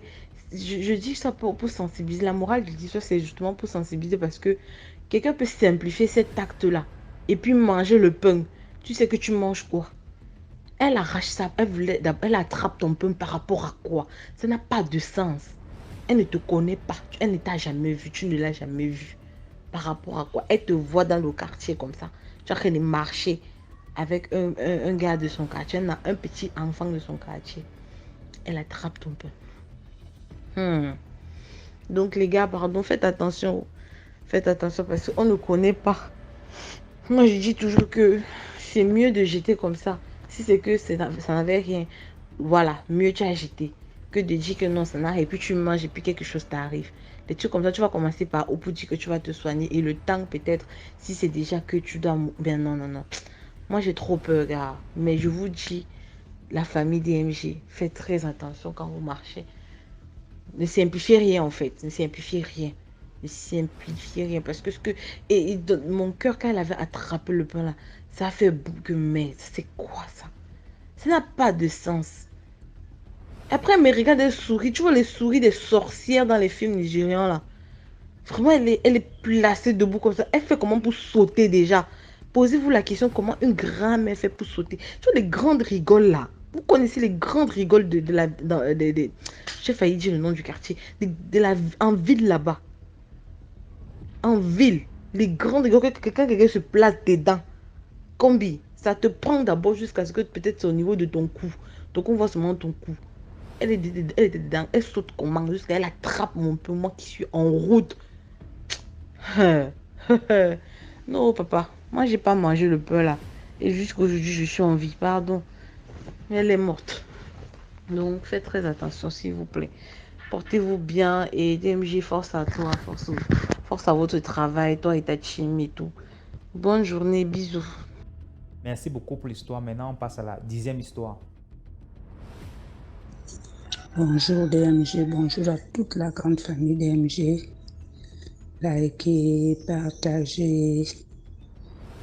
Vraiment, cette émission, pour nous, c'est une fierté. Vraiment, DMG, merci pour cette émission. Likez davantage. Je vais raconter l'histoire de ma tante. Ma tante a duré dans un mariage, n'a jamais fait d'enfant. Elle voulait un enfant à tout prix. Elle voulait vraiment un enfant, car elle s'est croisée avec son mari sur le banc de l'école. Ils ont terminé les études, ils ont commencé à travailler. Ils se sont mariés dans la jeunesse. Elle n'a jamais eu d'enfant, ni avorté. Vraiment, elle voulait un enfant. Et les beaux-parents ne voulaient plus d'elle parce qu'elle ne fait pas les enfants. Les beaux-parents voulaient d'une autre que le mari avait comme maîtresse qui avait les enfants au mariage avec son mari. On voulait que le mari épouse cette femme-là. Mais elle n'avait pas d'enfant. Et ça l'embêtait énormément. Ça l'embêtait. Elle a cherché. Elle est allée en Europe, partout. Pas de solution. Elle est revenue. Et sa voisine, un jour, est venue la voir, lui dire « J'ai la solution à ton problème, je vais t'aider. » Elle a dit « Ok, qu'est-ce qu'on pourra faire ?» Elle a dit « Il n'y a pas de souci. Je viendrai tardivement dans la nuit. » Comme elle s'entendait beaucoup avec sa voisine. « Je viendrai gratter à ta fenêtre, la fenêtre de ta chambre. Je ne vais pas cogner pour ne pas faire de bruit, donc je vais gratter. » Aux environs de minuit, 1 heure, tu peux te réveiller, ne t'endors pas profondément. Elle a dit ok. Elle est venue dans la nuit, elle a gratté, elle est sortie, elle a refermé la porte. Elle avait une feuille, en tout cas sous forme d'entonnoir. À l'intérieur, il y avait des liquides. Donc, elle a dit à ma tante, viens, je vais te mettre ça aux yeux. Elle a mis ça aux yeux de ma tante. Ils ont fait le voyage astral ensemble. Ils sont partis. Elles ont fait le premier voyage, deuxième voyage, troisième voyage, quatrième voyage. Tous les jours, elles partaient. Pas de suite. Après un temps, ma tante a dit, moi je suis fatiguée, je ne veux plus partir parce que depuis que je vais, moi, on ne m'a jamais donné l'enfant, on donne les enfants aux autres femmes. Et moi non, je ne veux plus partir, je suis fatiguée. Elle a dit non, c'est pas comme ça, il faut insister, faut toujours persévérer, les autres aussi c'est comme ça. Et après tu as vu, elles ont des enfants. Ma tante a continué pendant 2 mois. Elle partait. En fait, ma tante disait que c'était une grande place. Il y avait beaucoup de femmes. Il y avait beaucoup d'hommes. Il y avait beaucoup de bébés de toutes nationalités. Africains, européens, asiatiques, tout genre de bébés, il y en avait. Donc on t'appelle, c'était la liste. Quand on t'appelle, on te tend l'enfant. Et ma tante était impatiente. Maintenant, le dernier voyage, pendant 2 mois qu'elle a fait ce voyage avec elle, elle a dit qu'elle était impatiente, elle ne voulait plus. Donc au moment où on a appelé une dame pour lui tendre l'enfant, ma tante est venue en courant, elle a arraché le bébé. Elle s'est enfuie avec le bébé. Et ils se sont mis à poursuivre ma tante, la poursuivre. Elle est partie, on ne l'a pas attrapée. Et c'est comme ça que le jour s'est levé. Ma tante s'est réveillée, elle est venue de son monde mystique. Après 2 jours, ma tante est tombée malade, vraiment malade. On ne connaissait pas le problème. On l'a amenée à l'hôpital, ça n'allait pas. Elle a fait 2 semaines à l'hôpital, mais rien, ça n'allait pas. Étant là-bas, elle était persécutée. À l'hôpital, elle était persécutée. Les parents ont dit non, on doit l'enlever de l'hôpital parce qu'on ne connaissait pas le problème. On doit l'enlever. Et de là, sa grande sœur est allée voir un tradipraticien. Elle a dit non, chez ma petite sœur, ça ne va pas. On va l'amener. On l'a amené chez le tradipraticien en question. Quand le tradipraticien a consulté, il a dit chercher vite un canard. Il faut sacrifier le canard et puis elle doit se confesser.